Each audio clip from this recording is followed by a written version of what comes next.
आज से कसम खाते हैं कि नमाज कज़ा नहीं करेंगे।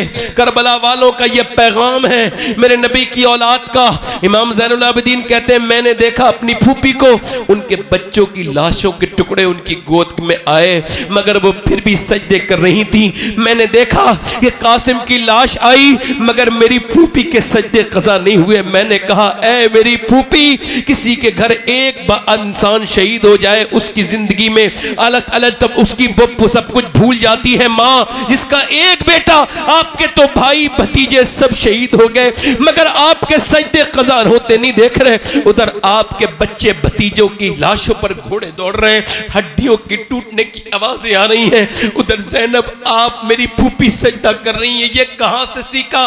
तो मेरी फूफी जान ने कहा ऐ मेरे ज़ैनुल आबिदीन, ये मैंने अपनी माँ फातिमा से सीखा है, तेरी दादी से सीखा है और किसी से नहीं सीखा। करबला से ये पैगाम आ रहा है, आज के बाद कोई जब करबला बयान करे तो पूरी बयान करे और पूरी करबला ये है कि अगर करबला का नवासा हुसैन लाजवाब है तो नवासी ज़ैनब भी लाजवाब है। अगर हुसैन ने करबला में सजदा बचाया है तो ज़ैनब ने करबला में पर्दा बचाया है। आज अपनी बहनों को बताओ, अपनी बेटियों को ये समझाओ कि कल क़यामत के दिन ये क्या जवाब देंगी जब नबी की बेटी इनसे अगर पूछ लेंगी कि तुमने पर्दे क्यों नहीं किए थे।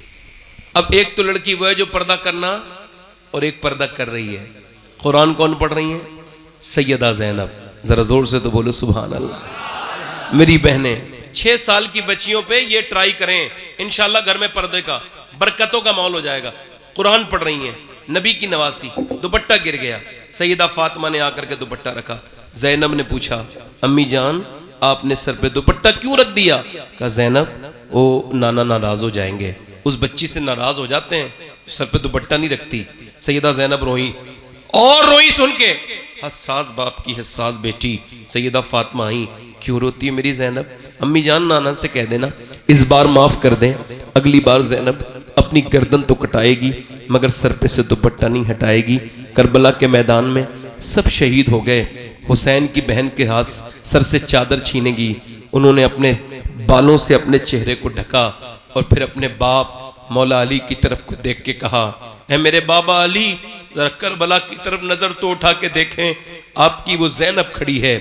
जब मैं चलती थी कूफे में, जब मैं चलती थी मदीने में, मक्के में, आप फरमाते थे हसनैन यानी हसन हुसैन जाओ मेरी बेटी के पाँव का निशान मिटाओ। मैं नहीं चाहता कि मेरी बेटी के पाँव के निशान भी कोई देखे।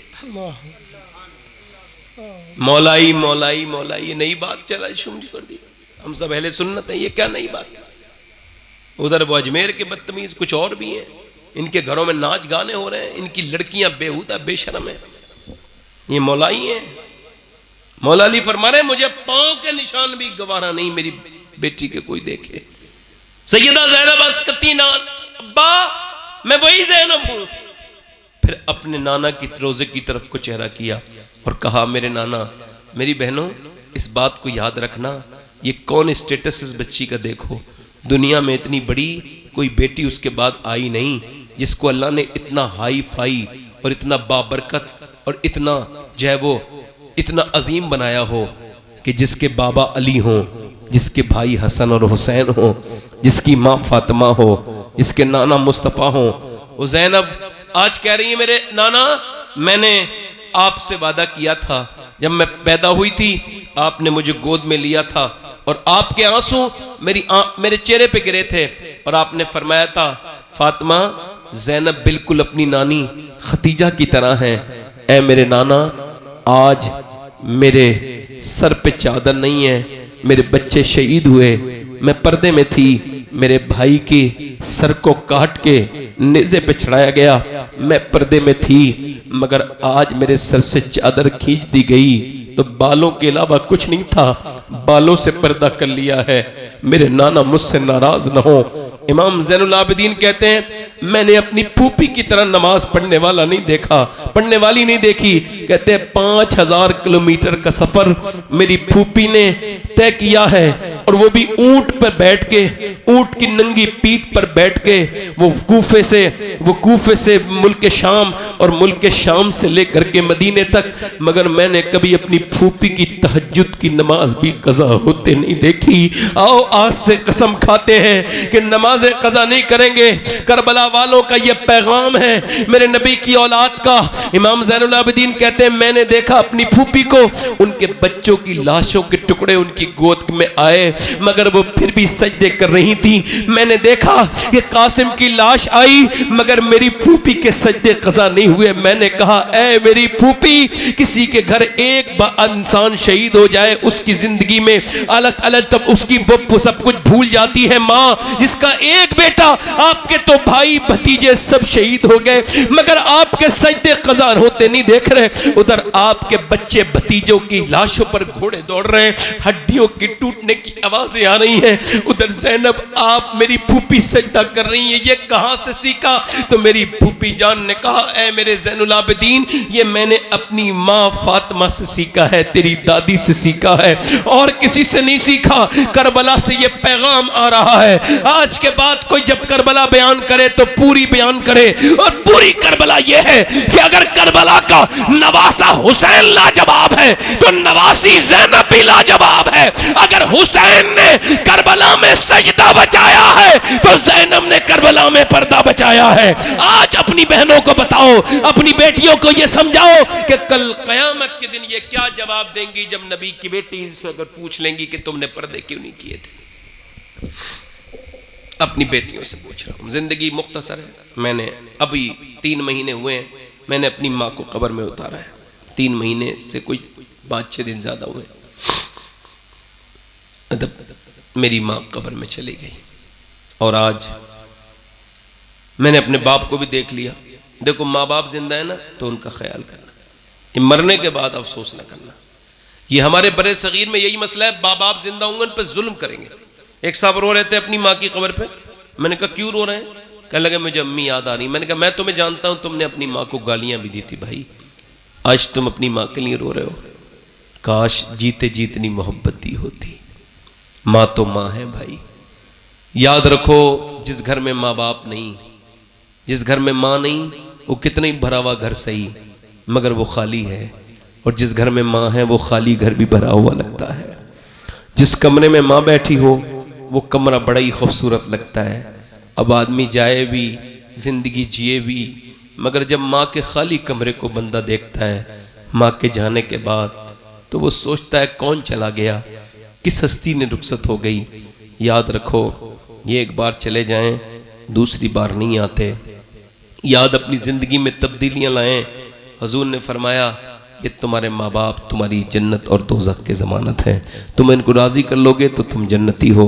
ये माँ बाप फिर दूसरी मर्तबा कभी आते नहीं। माँ बाप की कदर करो, इनका ख्याल करो।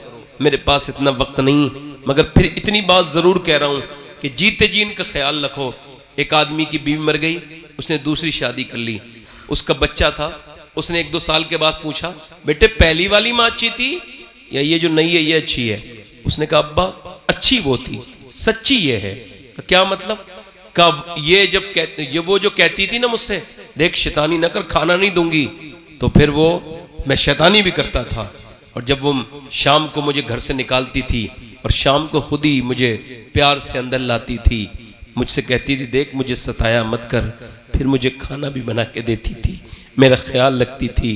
वो कहती थी देख तू मुझे क्यों सताता है, और वो फिर झूठी थी, खाना दे देती थी।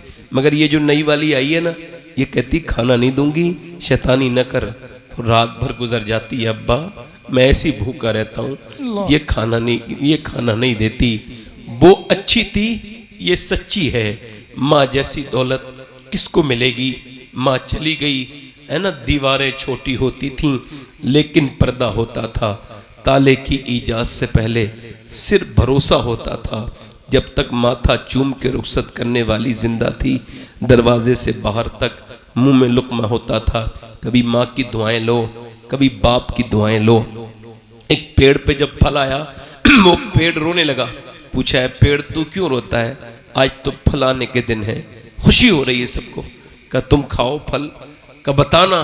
कहा आज मैं अपने मालिक को याद कर रहा हूँ, ऐ मेरे माली सब मेरा फल खा रहे हैं, मगर तूने मुझे आंधियों से बचाया, तूने मेरा कितना ख्याल रखा, ना दोपहर देखी न शाम, आज मेरा सब फल खाते हैं, काश मेरा माली भी एक फल खा लेता। इंसान जब बड़ा होता है दौलत आती है, सोचता है मेरा बाप बड़ी परेशानी में चला गया, काश मेरा वो बाप भी होता, वो भी तो देखता वो जो पौधा लगा के गया है उसने कैसे फल देने शुरू कर दिए हैं। इंसान को अपने माँ बाप की कदर करो। कौन से पीर से दुआ लेनी है, कौन से साहब से, आपकी मर्जी है, सबकी दुआएं लो, मगर मैं किसी दुआ का मुखालिफ नहीं, मगर सबसे ज़्यादा कबूलियत मकबूल जो दुआ है वो माँ बाप की है। माँ बाप की दुआएं ऐसे लगती हैं जैसे नबियों की दुआएं अपने उम्मतियों को लगती हैं। ज़रा ज़ोर से बोलो, ये दुआएं लगती हैं। माँ बाप का हाथ चूम के निकला करो घर से, इनसे दुआएं लिया करो। मैं आला हज़रत के एक शेर के बाद अपनी तकरीर ख़त्म कर रहा हूँ। आला फरमाते हैं, हाय गाफिल। हाँ वाह बेशक। एक तो आला हज़रत जब हाय कहें तो गौर करना चाहिए। हाय कह रहे हैं, वो क्या जगह है जहां 5 जाते हैं 4 फिरते हैं। कब्रिस्तान में देखा नहीं आपने, लाओ भाई लाओ दे दो, अब एक मुर्दे को ले रहे हैं 2 लोग, 2 बिल्कुल नीचे, 2 बिल्कुल कब्र के, जो इसकी सेकंड वाला उस पे है, ये इसकी नीचे, और बिल्कुल एक नीचे और एक उसके ऊपर कब्र के हैं। और कह रहे लाओ भाई, तो 4 ने वो ले लिया। अब जिसका भाई गया उसने रोका ही नहीं, जिसकी बहन गई उसने रोकी नहीं, जिसकी बीवी गई उसने रोका ही नहीं, जिसकी माँ गई कोई किसी को नहीं रोकता, लाइए दीजिए, दे दिया। अब वो 5वां नीचे रख दिया। मैंने अपने हाथों से 18 साल के जवान भी रखे हैं, 3 साल के बच्चे भी रखे हैं, 1 साल का बच्चा भी रखा है, अपना बेटा भी रखा है, अपनी माँ को भी रखा है, अपने बाप को भी रखा है, अपने ताया को भी रखा है। अब मुझ पर यह राज खुल गया है कि एक दिन मुझे भी रखा जाएगा उस अंधेरी कब्र में। ओहो क्या सख्त जगह है वो। उस्मान गनी गड्ढा देख के बेहोश हो गए। किसी ने कहा गड्ढे को देख के क्यों बेहोश हो गए? कह लगे गड्ढे को देखा तो मुझे अपनी कब्र याद आ गई। अरे है, हमें तो कब्र देख के कब्र याद नहीं आ रही, उनको कैसे अल्लाह वाले लोग हैं वो। मेरे दोस्तों, मेरे भाइयों, ऐसी जिंदगी अपनी ना बनाओ। मेरी बहनों, अपने रब से कहो मालिक माफ कर दे, बड़ी दुनियादारी हो गई, बड़ी हमारे बाप चले गए, सारी दुनिया आपको छोड़ के चली जाएगी, मैं भी मर जाऊंगा, आप भी मर जाएंगे। दोस्तों, कोई किसी को कोई नहीं बचेगा, सब मर जाएंगे। अल्लाह के रसूल के गुलामों, एक औरत थी बड़ी हुस्न की मलका, जो उसे देखता था देखते रह जाता था, बिगड़ गई, अपने हुस्न का गलत फायदा।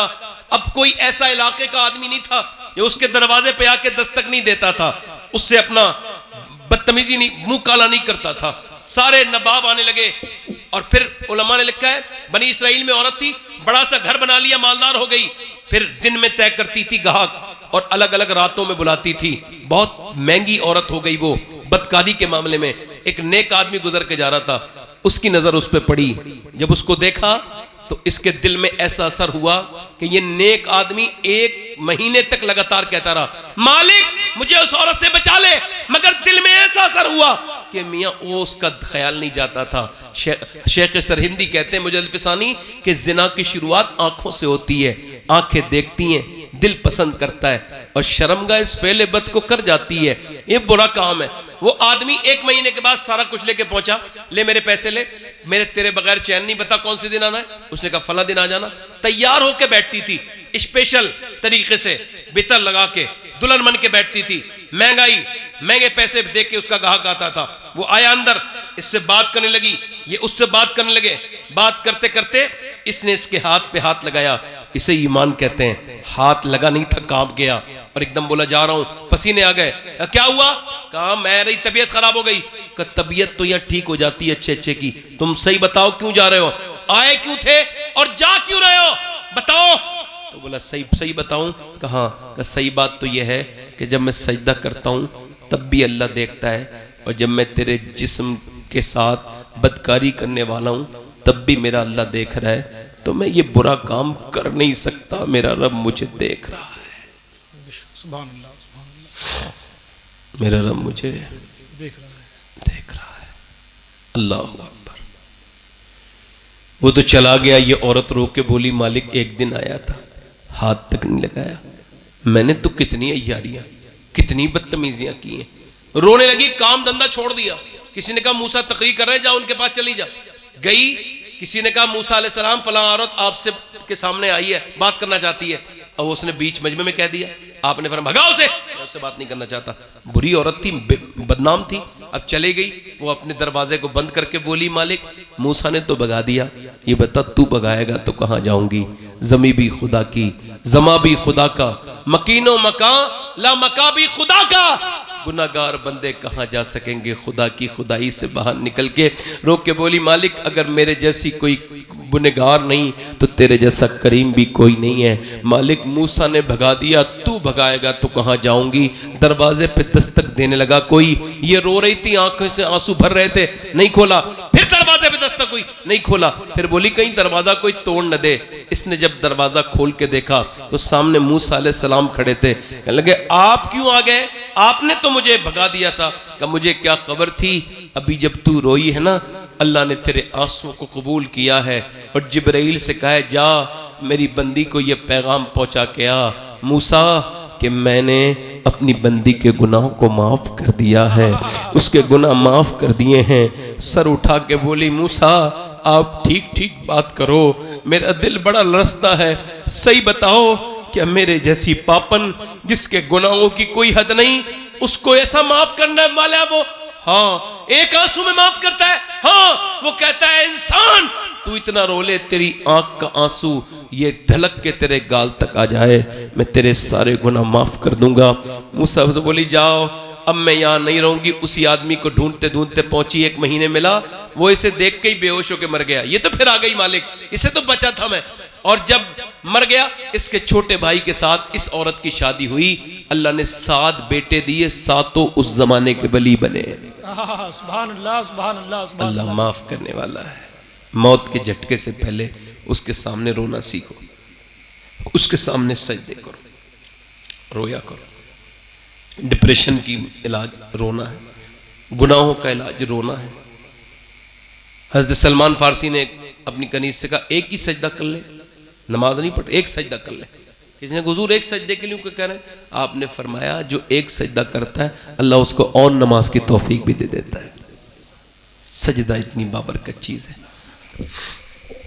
अपनी बेटियों से पूछ रहा हूँ, जिंदगी मुख्तसर है। मैंने अभी 3 महीने हुए हैं, मैंने अपनी माँ को कब्र में उतारा है। 3 महीने से कोई 5-6 दिन ज़्यादा हुए। मेरी माँ कब्र में चली गई और आज मैंने अपने बाप को भी देख लिया। देखो माँ बाप जिंदा है ना तो उनका ख्याल करना, ये मरने के बाद अफसोस न करना। ये हमारे बड़े सगीर में यही मसला है, माँ बाप जिंदा होंगे उन पर जुल्म करेंगे। एक साहब रो रहे थे अपनी माँ की कब्र पे। मैंने कहा क्यों रो रहे हैं? कहने लगे मुझे अम्मी याद आ रही। मैंने कहा मैं तुम्हें जानता हूँ, तुमने अपनी माँ को गालियाँ भी दी थी भाई, आज तुम अपनी माँ के लिए रो रहे हो। काश जीते जी इतनी मोहब्बत दी होती। माँ तो माँ है भाई। याद रखो, जिस घर में माँ बाप नहीं, जिस घर में माँ नहीं, वो कितना ही भरा हुआ घर सही मगर वो खाली है। और जिस घर में माँ है वो खाली घर भी भरा हुआ लगता है। जिस कमरे में माँ बैठी हो वो कमरा बड़ा ही खूबसूरत लगता है। अब आदमी जाए भी, जिंदगी जिए भी, मगर जब माँ के खाली कमरे को बंदा देखता है माँ के जाने के बाद, तो वो सोचता है कौन चला गया, किस हस्ती ने रुखसत हो गई। याद रखो, ये एक बार चले जाएं दूसरी बार नहीं आते। याद अपनी ज़िंदगी में तब्दीलियां लाएं। हुजूर ने फरमाया कि तुम्हारे माँ बाप तुम्हारी जन्नत और दोज़ख के ज़मानत हैं, तुम इनको राज़ी कर लोगे तो तुम जन्नती हो। ये माँ बाप फिर दूसरी मर्तबा कभी आते नहीं। माँ बाप की कदर करो, इनका ख्याल करो। मेरे पास इतना वक्त नहीं, मगर फिर इतनी बात ज़रूर कह रहा हूँ कि जीते जी इनका ख्याल रखो। एक आदमी की बीवी मर गई, उसने दूसरी शादी कर ली, उसका बच्चा था। उसने 1-2 साल के बाद पूछा बेटे पहली वाली माँ अच्छी थी या ये जो नई है ये अच्छी है? उसने कहा अब्बा अच्छी वो थी, सच्ची ये है। क्या मतलब? कब ये जब ये वो जो कहती थी ना मुझसे देख शैतानी ना कर, खाना नहीं दूंगी, तो फिर वो मैं शैतानी भी करता था। और जब वो शाम को मुझे घर से निकालती थी और शाम को खुद ही मुझे प्यार से अंदर लाती थी, मुझसे कहती थी देख मुझे सताया मत कर, फिर मुझे खाना भी बना के देती थी, मेरा ख्याल रखती थी। वो कहती थी देख तू मुझे क्यों सताता है, और वो फिर झूठी थी, खाना दे देती थी। मगर ये जो नई वाली आई है ना, ये कहती खाना नहीं दूंगी, शैतानी न कर। तो रात भर गुजर जाती है, अब्बा मैं ऐसी भूखा रहता हूँ, ये खाना नहीं देती। वो अच्छी थी, ये सच्ची है। माँ जैसी दौलत किसको मिलेगी। माँ चली गई है ना, दीवारें छोटी होती थीं लेकिन पर्दा होता था। ताले की इजाज़त से पहले सिर्फ भरोसा होता था। जब तक माथा चूम के रुखसत करने वाली जिंदा थी, दरवाजे से बाहर तक मुंह में लुक्मा होता था। कभी माँ की दुआएं लो, कभी बाप की दुआएं लो। एक पेड़ पे जब फल आया वो पेड़ रोने लगा। पूछा है पेड़ तू क्यों रोता है, आज तो फल आने के दिन है, खुशी हो रही है सबको। कहा तुम खाओ फल। कहा बताना। कहा आज मैं अपने माली को याद कर रहा हूँ, है मेरे माली सब मेरा फल खा रहे हैं, मगर तूने मुझे आंधियों से बचाया, तूने मेरा कितना ख्याल रखा, न दोपहर देखी न शाम, आज मेरा सब फल खाते हैं, काश मेरा माली भी एक फल खा लेता। इंसान जब बड़ा होता है, दौलत आती है, सोचता है मेरा बाप बड़ी परेशानी में चला गया, काश मेरा वो बाप भी होता, वो भी तो देखता वो जो पौधा लगा के गया है उसने कैसे फल देने शुरू कर दिए हैं।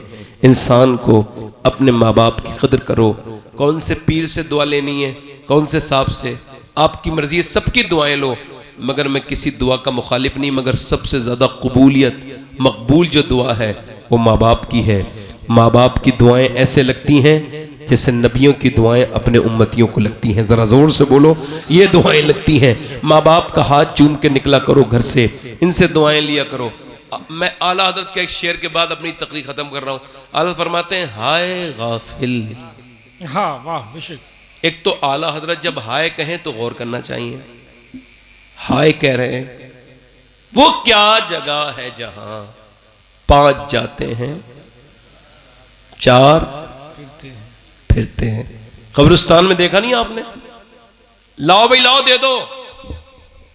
अब एक मुर्दे को ले रहे हैं 2 लोग, 2 बिल्कुल नीचे, 2 बिल्कुल कब्र के, जो इसकी सेकंड वाला उस पे है, ये इसकी नीचे, और बिल्कुल एक नीचे और एक उसके ऊपर कब्र के हैं। और कह रहे लाओ भाई, तो 4 ने वो ले लिया।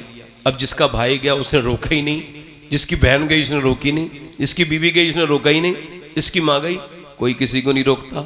लाइए दीजिए, दे दिया। अब वो 5वां नीचे रख दिया। मैंने अपने हाथों से 18 साल के जवान भी रखे हैं, 3 साल के बच्चे भी रखे हैं, 1 साल का बच्चा भी रखा है, अपना बेटा भी रखा है, अपनी माँ को भी रखा है, अपने बाप को भी रखा है, अपने ताया को भी रखा है। अब मुझ पर यह राज खुल गया है कि एक दिन मुझे भी रखा जाएगा उस अंधेरी कब्र में। ओहो क्या सख्त जगह है वो। उस्मान गनी गड्ढा देख के बेहोश हो गए। किसी ने कहा गड्ढे को देख के क्यों बेहोश हो गए? कह लगे गड्ढे को देखा तो मुझे अपनी कब्र याद आ गई। हाय हाय, हमें तो कब्र देख के कब्र याद नहीं आ रही, उनको कैसे अल्लाह वाले लोग हैं वो। मेरे दोस्तों, मेरे भाइयों, ऐसी जिंदगी अपनी ना बनाओ। मेरी बहनों, अपने रब से कहो मालिक माफ कर दे, बड़ी दुनियादारी हो गई, बड़ी हमारे बाप चले गए, सारी दुनिया आपको छोड़ के चली जाएगी, मैं भी मर जाऊंगा, आप भी मर जाएंगे। दोस्तों, कोई किसी को कोई नहीं बचेगा, सब मर जाएंगे।